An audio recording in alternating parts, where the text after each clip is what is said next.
Come here. Ow! Flippity flip doob dab dibbity da. Is it going, everybody? Hope we're all doing all alright today.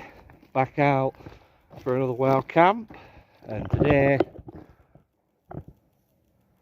I'm at Entwistle reservoir, which is just on the outskirts of Blackburn. Outskirts of Darwen, I should say, which is next door to Blackburn. Yeah, just here for the one night, and I'm currently en route to a pitch that I found a couple of weeks ago when I came here for a recce with my dad. Just mooching my way through this stunning pine forest. Very atmospheric.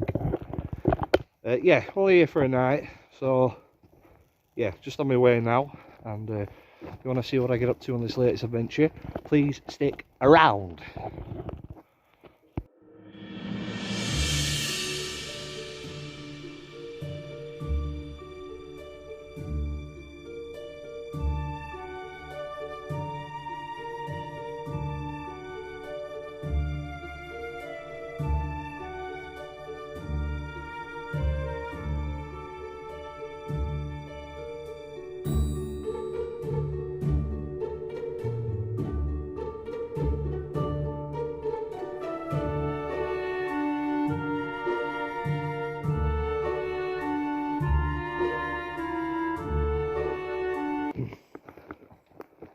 So when I first got here, went to this lovely little pub just at the start of the reservoir called the Strawberry Duck, which if you're in these parts, I'd highly recommend. Not only do they do good beer, they do great food. I can personally attest to that. Both me and my dad can. But yeah, I went for a quick little pint, and I got talking to this lovely lady who obviously she saw me rucksack and obviously got wind of what I was doing, and she was saying, have you walked far? And I was like, no, not really. Which I haven't, to be fair. I know when we did the recce a couple of weeks ago, me and my dad, it were, you know, a bit of a slog for me for Papa Bear, but because I'm, you know, getting more and more used now to logging all this weight on my back over long distances, it's not that far really where I'm going. It's about 2 miles. But yeah, I was saying, yeah, I'm wilding it here just at night, you know. So we were talking about wild camping, and we obviously had quite a lot of shared interests or whatever, and you know, she was saying just be wary, because Sunday's usually when the rangers are out, the wardens even. She was saying they're lovely, you know, they're really nice and sound and whatnot. I'm like, yeah, obviously I'll be careful. So I probably won't bother with the fire tonight, but weather report. Annual campfire stories Lancashire. Weather report time, Biggs and Bogs. It's been intermittent showers today. Mr. Blue's currently out at the moment, but the showers keep coming and going, and yeah, like these new forests anyway, they're damp most of the time, as we know from previous wild camps we've done in places like this. So, you know, as I say, I won't be heartbroken if I can't get a fire going, and I don't really want to bother with one anyway, just in case there are wardens about. Obviously you don't want to be attracting any attention. Oh, look at that. You can't really appreciate it on the camera, but that is absolutely stunning, Biggs and Bogs. The way that the sun's catching them big trees. Yes! Wild camping time! Woo, woo, woo, woo!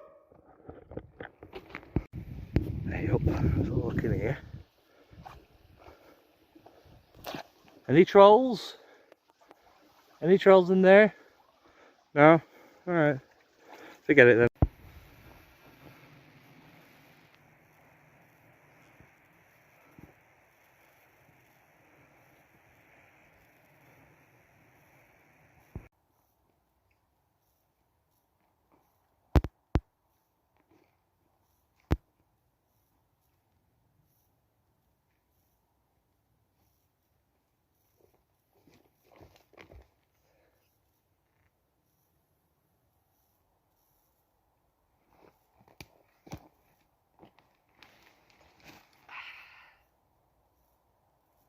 Cheers. We're all set up now, Biggs and Bogs. Quite happy with my location for my pitch. It's not where I'd originally planned to stop tonight. Where I was going to stop was all the way down in that valley, but there was absolutely dreadful signal down there. Well, there weren't any signal at all. And you might ask, well, what does a wild camper need with a phone signal? Trust me guys, my little routine when I come wild camping, when it's gone dark, I like to get comfy in my sleeping bag, open up a beer and watch some telly. And yeah, that's just my downtime. But yeah, so I'm over there. I'm quite near human habitation, as you can see with this fence, only because of that massive quarry down there. Obviously keeps people out of there, I guess. But yeah, where I am, it's going to be, I originally toyed around with pitching up here, but it would have to be a mega ninja one if I wanted to pitch up there, because the Rambler's path is right there. So I'm not as like actually out in the remote sticks as what it looks like, but at least tomorrow when it's time to head home, that takes you straight back to the main road. So yeah, I've got my tent up now. I'm gonna pour a coffee and just chill out for a bit. Well, I've had a brew now, a bit of a chill out for 20 minutes or so. But just before I got my tea out, I just wanted to take a little mooch around here, just to show you evidence of wild campers in this area. Clearly people who, I mean, you've got a nice fire pit there, but upon closer inspection, somebody's left a few desperados, by the looks of it, and some barbecue trays. Lovely stuff. And I originally thought about pitching there, but then when I saw that rubbish there, it just didn't feel right, you know, camping in a spot where there's loads of rubbish and stuff. But yeah, I was having a bit of a recce through this area just to kind of see if there were anywhere more suitable, because obviously back where that ridge is, it's right above the Rambler's path, as you saw, and you know, I didn't quite feel too comfortable camping there, just in case there are any wardens mooching about on there later on. Then I'll just mosey on through this tiny little new forest, planted forest, and I saw that and I thought, oh, maybe like a sleeping bag, maybe somebody else is wild camping around here. Nope, just some more crap that somebody's left here. And then I happened upon this shocking sight. Biggest clearing in the area, and you're not telling me people haven't not done that. I mean, people have definitely been in this clearing. Look, somebody's even left a fork, left all the rubbish around here, and I guess they tried to either make a fire or just set light to the root of that tree, and it's just destroyed all this ground here. Yeah. So what happens with stuff like this ground, it's pretty hollow, it's just pine needles really, so if you do make a fire and you don't know how to contain it properly, you don't know what you're doing, the fire will travel underground and then scorch the entire area, and then that's obviously what's happened here. Just yet more of an example of people who don't know what the feck they're doing out here most of the time. You know, and I'm not professing to be Ray Mears who Bear Grylls and my boy Hayes outdoors, but I've done a few wild camps now and I'm getting pretty good at them. I know what I'm doing with a fire, and it shows it, because whenever I return back to areas where I previously camped and had a fire, there's no trace of me being there whenever I return. So when I see stuff like that, obviously it don't like bring a tear to my eye, or morbid like that, but I just frustrates me, because even today, you know, even though I am in my sort of neck of the woods, sort of, when I was down by a reservoir, there were so many people who were giving me shit eye because with me clobber on my back, it's obvious what I'm doing. I'm obviously here wild camping. You know, there were some nice people who smiled and said hello and stopped for a quick chat, but most people who saw me, they just glared at me. You know, so whatevs, I'm here, I know what I'm doing, and I'll look after this place as long as there's breath running through my lungs. Right, bigs and bogs, if you can hear the rain pitter pattering on the tent. I'm just sat, nice and relaxed, enjoying the ambience. This is my 4th attempt now at a reading from Paranormal Stories that I wanted to give you. I brought some tinfoil out with me to put on my head. There's like a funny little tinfoil hat thing, but it weren't working, bigs and bogs, so I'm just going to revert back to the old-fashioned way of holding my phone while I read you a little bedtime story from the tent. So, this is called Ape Men of the Mountains. It is believed by some that deep in the mountains of Pakistan lives a creature the locals call the Barmanau. This being supposedly possesses human and ape-like characteristics, and eyewitnesses have described it as a living Neanderthal. The Barmanau is known for abducting women and attempting to mate with them. Shepherds living in the mountains have recounted seeing the creatures often, with one declaring they have seen a mother and child holding hands. Extensive searches for the Barmanau in the late 1980s led to the amassing of many first-hand accounts, while in the 1990s, during a hunt in the Shishiku Valley, scientists reported hearing unusual guttural sounds they deduced could only have been produced by a primate. Often referred to as Pakistan's equivalent of Bigfoot or the Yeti, the Barmanau is said to be 1.8 meters tall, whereas animal skins on its back and head, and is said to only come down into the valley during periods of heavy snowfall.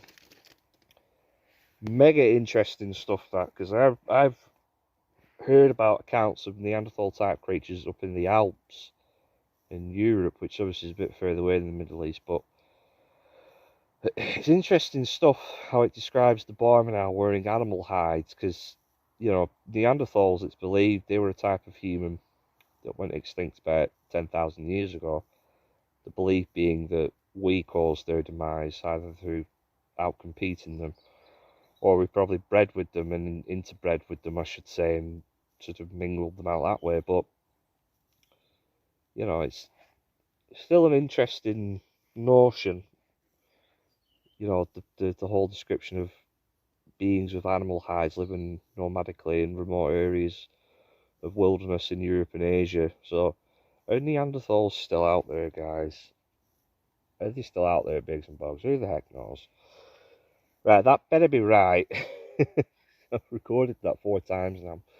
It's about 20 to 7, so I'm going to get some tea on the go soon. So I'll check in with you all in a bit. So I just nipped out at 10 for the call of nature, biggies and boggies. And beyond the tree line, it's pretty much pea soup. I mean, I don't know how well the camera picks it up, not very well, but I think it's going to kick off. The weather tonight, I think it's going to be a rainy one. But yeah, I just wanted to take a little mooch about again before it gets totally dark. Just when I was eating my tea then at the door of my tent, there was something that ran past along, came along here and off it went. It was small on all fours and like a streamlined shape and like a smoky grey in colour. Didn't think it were a squirrel because it weren't like doing that kind of like almost like that hoppy gallop that they do. I think it might have been a feral cat maybe, but yeah, that was quite cool. So yeah, I think I might just sign off here for tonight.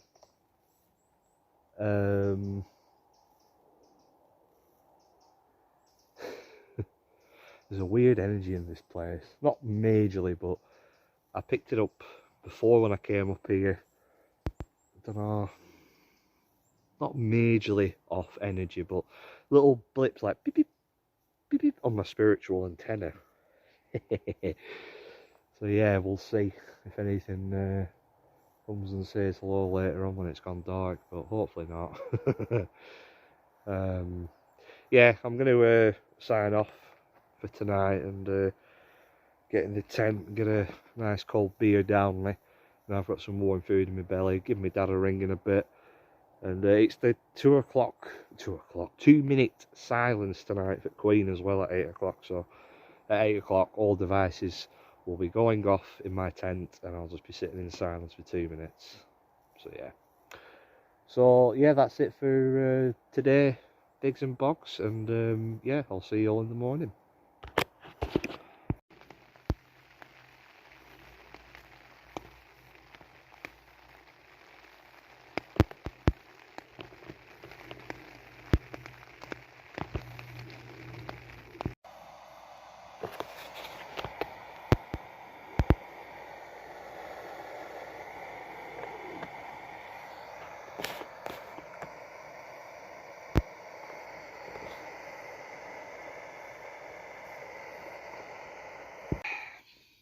Good morning, all of you beautiful Bigfoots, beautiful Boggarts.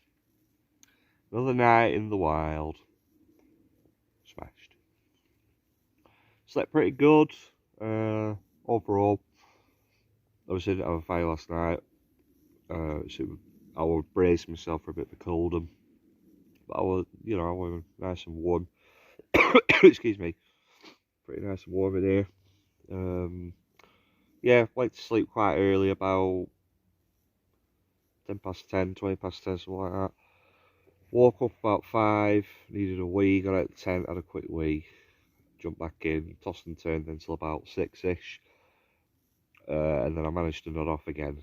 And the next thing I knew, it was 7:30. My alarm was going off, so yeah, I've been up for about 10-15 minutes. I've had a breakfast bar, I've just made a coffee.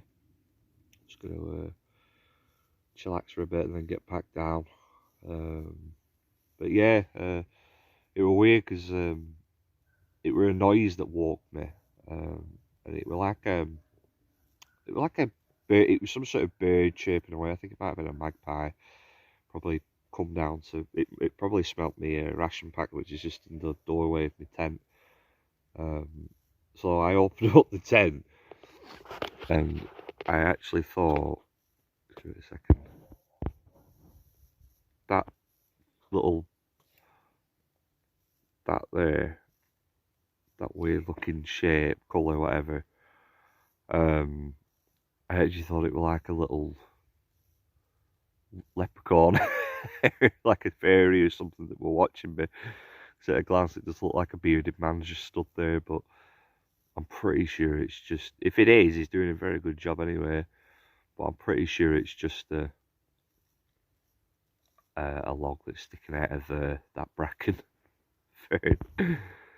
But anyways, look how gorgeous it is though. Nice foggy atmospheric morning up here in woods, digs and bogs. But anyways, yeah, I'm gonna have my brew and chill out and then get back down. So I'll see you in a bit.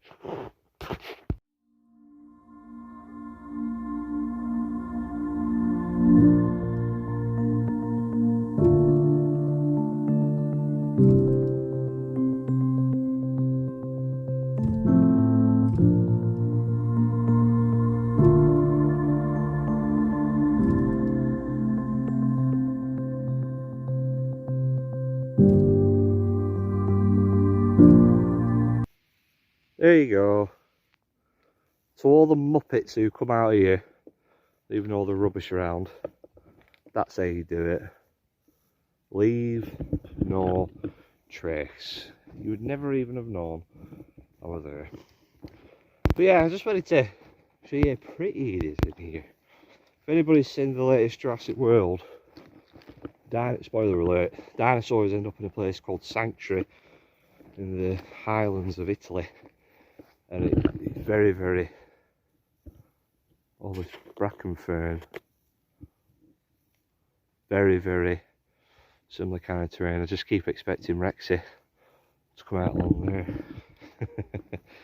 Alas, no.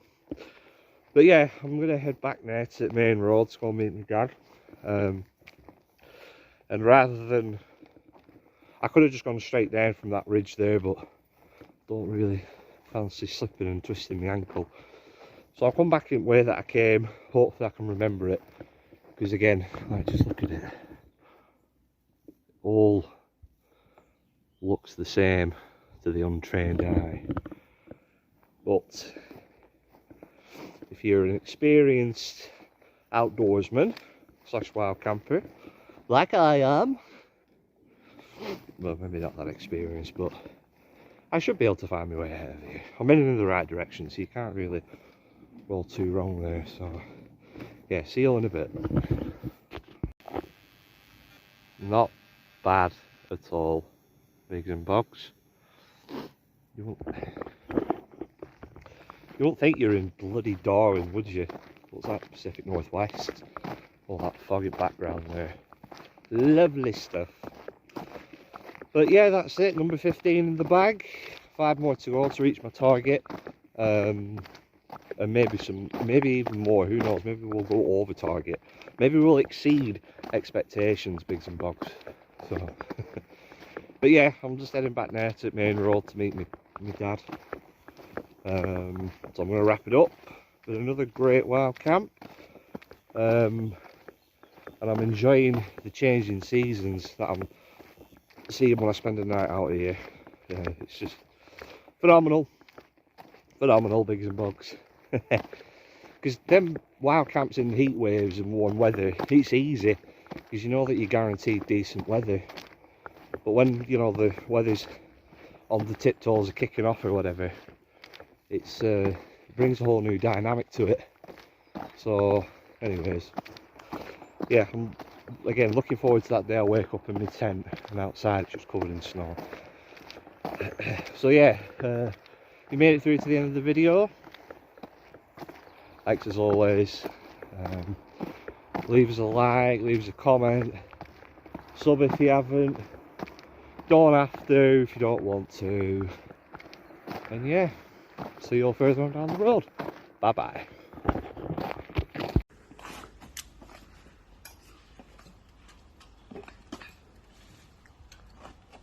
Go on, monkey boy. Right, quick tickle under his arms. There we go. Fly, kicked it again.